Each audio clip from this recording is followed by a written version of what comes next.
አማኑኤል ካለ ሁሉ ምንድነው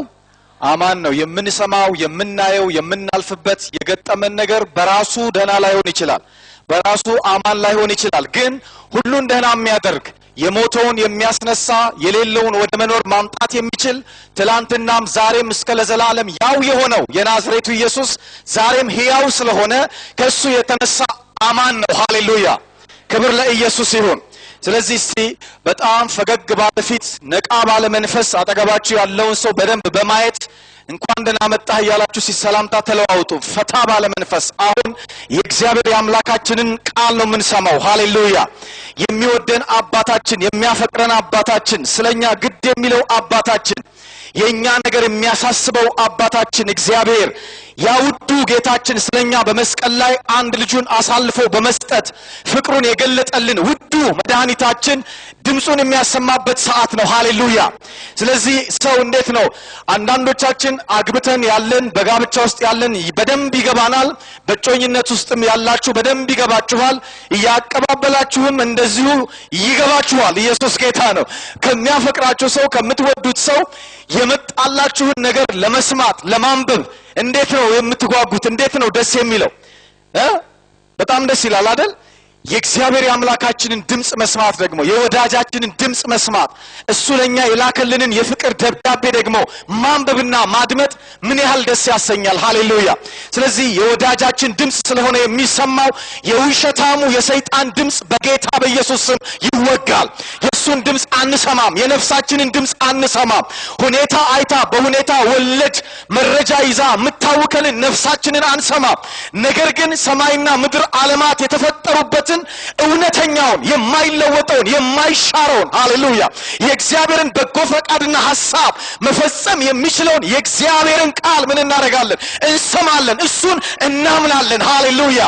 ኢየሱስ ክርስቶስ ጌታ ነው ይሄ የገባው ይመስለኛል ዳዊት ነፍሴ ሆይ በቃ ምን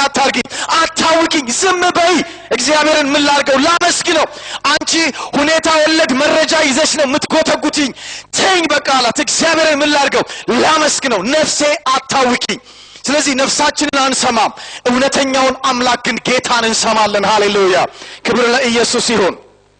አጭር ጸሎት ከኔ ጋር እናደርግና ባለችን ጊዜ ውስጥ ከኔ ጋር እግዚአብሔር በመንፈሴ ላይ ያከበደውን ሸክም ሐሳብ እንካፈላለን ቅዱስና የተፈራ ዘላለማዊ አምላክ እግዚአብሔር አባታችን ሆይ በጌታ በኢየሱስ ክርስቶስ ስም ስለዚህ ማለዳ በምህረትህ በእድሜያችን ተጨምሮ ስለተሰጠን ስለዚህ ቀን እንዲሁም ደግሞ ስለተቀጠለልን እድሜና እስትንፋስ ሁሉ ጌታ ሆይ በኢየሱስ ክርስቶስ ዘላለማዊ ስም እናመሰግንሃለን አምላካችን እግዚአብሔር ሆይ በዚህ አንተ በሰራሃት ደግሞ ልዩ ቀን በፊት ያንተን ቅዱስና ክቡር ሐሳብ ስንሰማ አቤቱ እግዚአብሔር ሆይ የሰማነው ቃል በእምነት ተዋህዶን የምናፈራበት የምንለወጥበት አንተን ደስ ወደሚያሰኝ ስብዕና ከፍ የምንልበት እግዚአብሔር አምላክ ያልተገባው ደስ የማያሰኝ የማይመቸው ነገራችን ከኛ ላይ በቃል መንፈስ በቃል ሰይፍ በቃል ኃይል የሚወገድበት የሚነሳበት ጌታ ሆይ አንተ በመስቀል ላይ የሞትክበትን ዓላማ ለመፈጸም የተዘጋጀን ማንነት በውስጣችን የሚሰራ የቃል ጉልበት እያንዳንዳችንን ጌታ ሆይ በዚህ ሰዓት እንዲያገኘን ጊዜ እንድትባርክልን በተባረከው ቃል እያንዳንዳችንን እንድትዳስሰን በጌታ በኢየሱስ ስም እጸልያለሁ ይሄን የሚጠላ ይሄን የሚቃወም ይሄ መሆኑ ደስ የማያሰኘው አጋንንት ክፉ መንፈስ የሰይጣን ኃይል የዲያብሎስ ጉልበት የጨለማ ክንድ ሁሉ በጌታ በኢየሱስ ስም የተሰበረ ይሁን በቃልህና በእኛ መካከል የሚገባ የተለያየ ተጽዕኖ በላያችን የሚያደርግ መንፈስ በጌታ በኢየሱስ ስም የተገለበጠ ይሁን አቤቱ ምህረት በላያችን የገነነች ትሁን እኔንም ደካማ ባሪያን እርዳኝ በጌታ በኢየሱስ ክርስቶስ ስም አሜን ሃሌሉያ ዛሬ አብረን የምንማረው ወይም ባለን በዚህ ጊዜ ውስጥ አብረን የምንካፈለው የእግዚአብሔር ቃል ሐሳብ ርዕስ አድርጌ ያስኩት እውነተኛው መንፈሳዊነት በሚል ሐሳብ ነው ዛሬ አብረን የምንማረው ክብር ለኢየሱስ ይሁን እግዚአብሔር ሁሉ ጊዜ ቃሉን ይልካል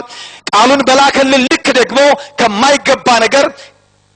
ከታመመው ነገር ጥሩ ካልሆነው ነገር ጤነኛ ካልሆነው ነገራችን ጤነኛ ወደ ሆነው ትክክለኛ ወደ ሆነው እውነተኛ ወደ ሆነው ተገቢ ወደ ሆነው እግዚአብሔርን ሊመጥን ወደሚችለው ጌታ ደስ ሊሰኝበት ወደሚችለው ክልል ውስጥ አስተሳሰባችንን አመለካከታችንን ሕይወታችንን አጠቃላይ የሕይወት ሥርዓታችንን ሁሉ መምራት ማስተካከልና መቃኘት የሚችልን እውነት ነው እግዚአብሔር በቃሉ ወደኛ የሚልከው ስለዚህም ስለ እውነተኛ መንፈሳዊነት ዛሬ በዚህ ማለዳ ደግሞ እናወራለን ኢየሱስ ጌታ ነው ምክንያቱም መንፈሳዊ ነን ብለን በዚህ ቦታ ላይ መንፈስ የሆነውን እግዚአብሔርን ለማምለክ መንፈስ ከሆነው ከእግዚአብሔር ዘንድ የሚሆነውን ነገር ለመቀበል እንደመምጣታችን ሁሉ መንፈሳዊያንም እንደመሆናችን ሁሉ ትክክለኛ የመንፈሳዊነት አቋም ትክክለኛ የመንፈሳዊነት ስብዕና በመያዝ ደግሞ መቆም ይገባናል ክብር ለኢየሱስ ይሁን መንፈሳዊ ስለተባለ ሁሉ ነገር እውነት ሊሆን አይችልም ውሸት አለ ሐሰተኛ ነገር አለ ፎርጂድ ነገር አለ መቼም በዚህ ምድር ላይ እውነተኛ እንዳለ ሁሉ ሐሰተኛ አለ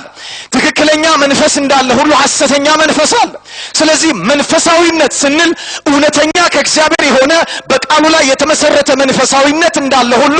በስጋ ላይ የተመሰረተ በአጋንንት ላይ የተመሰረተ ደግሞ ሌላ አይነት መንፈሳዊነት አለ ስለዚህ አሁን ዛሬ በዚህ ማለዳ በዚህ ቃል ውስጥ የምንማረው ግን ትክክለኛው ከላይ የሆነው ክርስቶስ በመስቀል ላይ የሞተበት ዋጋ የከፈለበት እግዚአብሔርም የሚቀበለው ጌታም ደስ የሚሰኝበት በፊቱም ከእግዚአብሔር ዘንድ ዋጋችንን የምንቀበልበትን እውነተኛውን መንፈሳዊ ስብዕና እውነተኛውን መንፈሳዊ አቋም እውነተኛውን መንፈሳዊ ሕይወት ምን እንደሚመስል ያ መንፈሳዊ ሕይወት የሚገለጥበት የሕይወት አካሄድ መርሁ ምን እንደሚመስል ነው ከዚህ ቃል ውስጥ ዛሬ የምናየው ኢየሱስ ጌታ ነው የንባብ ክፍላችን የሚሆነው አንደኛ ጢሞቴዎስ ምዕራፍ 6 ከቁጥር 3 እስከ ቁጥር 19 ባለው ላይ ነው ዛሬ በዚህ ማለዳ አብረን የምናሳልፈው አንደኛ ጢሞቴዎስ ምዕራፍ 6 ከቁጥር 3 እስከ ቁጥር 19 የእግዚአብሔር ቃል እንግዲህ መልካም ስለሆነ ደስ የሚያሰኝም ስለሆነ ይሄንን ክፍል አነባዋለሁኝ መጽሐፍ ቅዱስ ያዛችሁ አብራችሁኝ በመከተል ታነባላችሁ አንዴ አነባውና ዛሬ ለዚህ ማለዳ 4 ኪኒኖች እግዚአብሔር ልኳል ኢየሱስ ጌታ ነው ስለዚህ እነዚህን ኪኒን በመላክ በመዋጥ ደግሞ እኔና እናንተ ካልተገባ ጤነኛ ካልሆነ እውነተኛና ትክክለኛ ካልሆነ መንፈሳዊ አቋም በመዚህ ቃል ፈውስ አማካኝነት ወደ ጤነኛው እንመለሳለን ሃሌሉያ ክብር ለኢየሱስ ይሁን በጌታ በኢየሱስ ክርስቶስ ስም አነባዋለሁ እንደዚህ ይላል እነዚህን አስተምርና ምከር ማንም ልዩ ትምህርት የሚያስተምር ከጌታችንም ከኢየሱስ ክርስቶስ በሆነው ጤናማ ቃልና እግዚአብሔርን ለመምሰል በሚስማማ ትምህርት የማይጠጋ ቢሆን በትዕቢት ተነፍቷል አንዳችም አያውቅም ነገር ግን ምርመራን በቃልም መዋጋትን እንደ በሽተኛ ይናፍቃል ከነዚህም ቅንዓትና ክርክር ስድብም ክፉ ሐሳብም እርስ በርስ መናደድም ይወጣሉ አእምሮአቸውም በጠፋባቸው እውነትንም በተቀሙ እግዚአብሔርን መምሰል ማትረፊያ የሚሆን በመሰላቸው ሰዎች ይገኛሉ እንደነዚህ ካሉት ራቅ ኑሬ ይበቃኛል ለሚለው ግን እግዚአብሔርን መምሰል እጅግ ማትረፊያ ነው ወደ ዓለም ምንም እንኳን አላመጣንምና አንዳችንም ልንወስድ አይቻለንም ምግብና ልብስ ከኖረን ግን እርሱ ይበቃናል ዳሩ ግን ባለጠጎች ሊሆኑ የሚፈልጉ በጥፋትና በመፍረስ ሰዎችን በሚያሰጥምና በሚያሰንፍ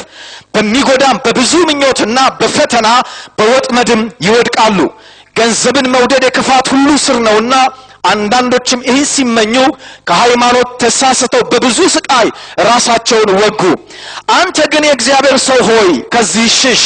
ጽድቅንና እግዚአብሔርን መምሰል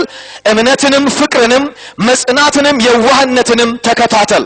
መልካሙን የእምነት ገድል ተጋደል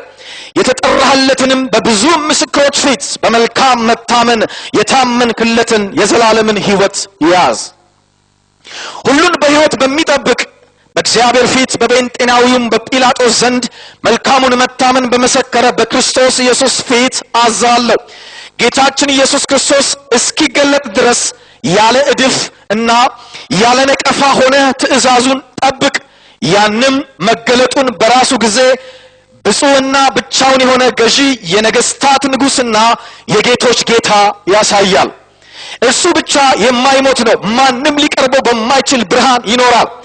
አንድ ሰው እንኳን አላየውም፣ ሊያየውም አይቻለውም። ለእርሱ ክብርና የዘላለም ኃይል ይሁን፣ አሜን። በአሁኑ ዘመን ባለጠጎች የሆኑት የትዕቢትን ነገር እንዳያስቡ ደስም እንዲለን ሁሉን አትርፎ በሚሰጠን በሕያው እግዚአብሔር እንጂ በሚያልፍ ባለጠግነት ተስፋ እንዳያደርጉ እዘዛቸው። እውነተኛውን ሕይወት ይይዙ ዘንድ ለሚመጣውም ዘመን ለራሳቸው መልካም መሰረት የሚሆንላቸውን መዝገብ እየሰበሰቡ መልካምን እያደረጉ በበጎም ሥራ ባለጠጎች እንዲሆኑ ሊረዱና ሊያካፍሉም የተዘጋጁ እንዲሆኑ ምከራቸው ይላል። ኢየሱስ ጌታ ነው። ይሄ ያነበብኩላችሁ ክፍል የሚነግረውን ሐሳብ ወይም ጳውሎስ በዚህ ክፍል ውስጥ ለጢሞቴዎስ በጻፈለት ደብዳቤ ሊለው የፈለገውን ሐሳብ በዝርዝር ከማየታችን በፊት ትንሽ የዚህን የጢሞቴዎስን መጽሐፍ ጠቅለል ያለ ዳሰሳ ወይም ምልከታ ማድረግ ተገቢ ነው። የጢሞቴዎስን ደብዳቤ ወይም ይሄንን ጢሞቴዎስ የተባለውን ደብዳቤ ስንመለከት ይሄ ደብዳቤ መልእክታተ መጋቤ ተብሎ ከሚጠሩት ወይም መልእክታተ መጋቢ ተብሎ ከሚጠሩት ደብዳቤዎች ውስጥ አንዱ ነው። ማለትም ለግለሰቦች የተጻፈ አገልግሎታዊ የሆነ መጋቢያዊ የሆነ ፓስተራዊ የሆነ አገልግሎትን ለሚሰጡ ለአገልጋዮች ቤተክርስቲያንን ለማደራጀት ለተሾሙ ቤተክርስቲያንን ለሚመሩ ለግለሰቦች ለራሳቸው አድሬስ ተደርጎ የተለያዩ ኢንስትራክሽኖችን የያዘ መጽሐፍ የያዘ ያለበት ክፍል ስለሆነ መልእክታተ መጋቤ ተብሎ ይጠራል። ማለት አንደኛ ጢሞቴዎስ፣ ሁለተኛ ጢሞቴዎስና የቲቶ መልእክት ማለት ነው። እነዚህ ሶስቱ መልእክቶች ለቤተክርስቲያን መሪዎች፣ ለቤተክርስቲያን ኃላፊዎች የተላኩ ደብዳቤዎች ናቸው። እንግዲህ ጳውሎስ በአራተኛው የወንጌል ጉዞ ወቅት ላይ ወደ መቄዶንያ ለወንጌል ሥራ ጉዞ በሚያደርግበት ጊዜ